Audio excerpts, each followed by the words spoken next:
Hi everyone, Rochelle here. Day 17 of lockdown. Stop doing this every day simply because it's going to get really boring if I'm doing the same thing every day. As usual, I've been sewing, so I've created a couple of pairs of corduroy trousers for my husband, and I'm currently working on a shirt, which is here. So this fabric is a stretch woven that I've had in the stash for a long time. The pattern is a new mode pattern that I bought years ago. So here it is. It's reasonably well drafted. The instructions are pants.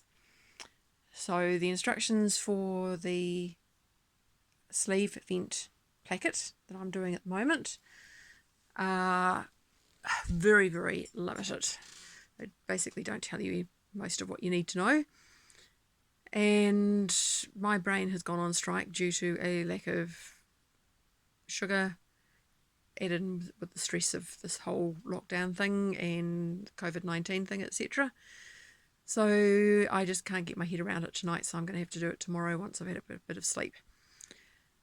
On the chocolate front, went down to the supermarket today to get some, took one look at the queue and decided actually no, I don't need it that badly, and came back home. Not particularly happy about that, but that's life at the moment. And it's a Saturday, so I should have expected the long queue, but this is the first time I've actually gone down there on a Saturday. And of course, normally on a Saturday it's pretty busy. So this is Saturday busy with only a limited number of people in the store at one time, which of course makes things worse. So no chocolate.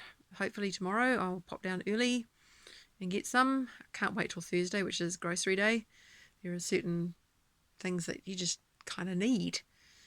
Now, as well as that, I have basically my next project is going to be working on Grant's chair. So you see this lady here? That is Myri, my Macomba loom, and she's going to be working on making this. So this is the fabric that I'm going to be making for Grant's chair.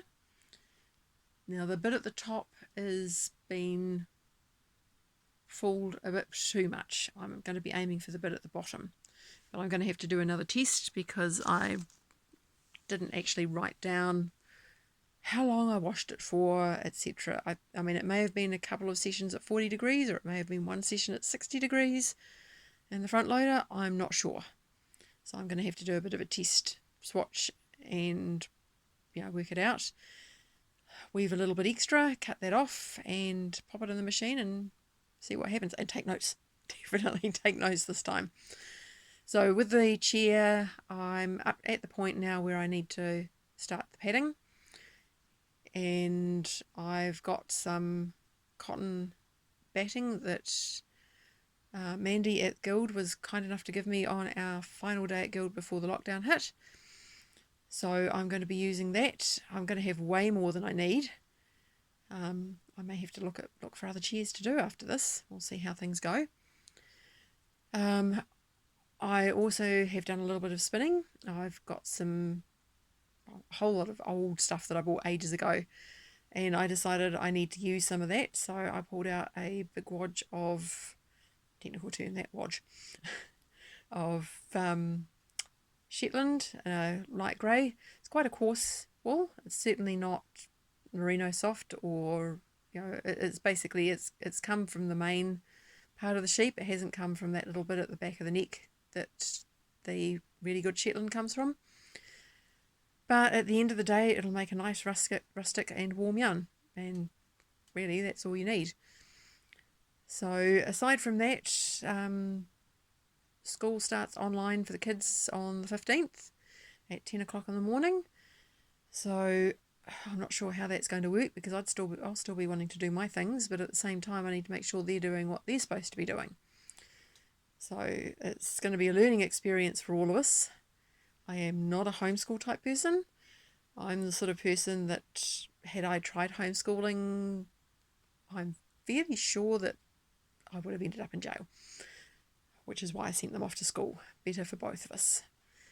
But but we'll get through because we have to. This is not something that we have a choice on, unfortunately. And at the end of the day, even in New Zealand, we've had deaths and we don't want more deaths. So keeping everyone home is the only way to avoid that.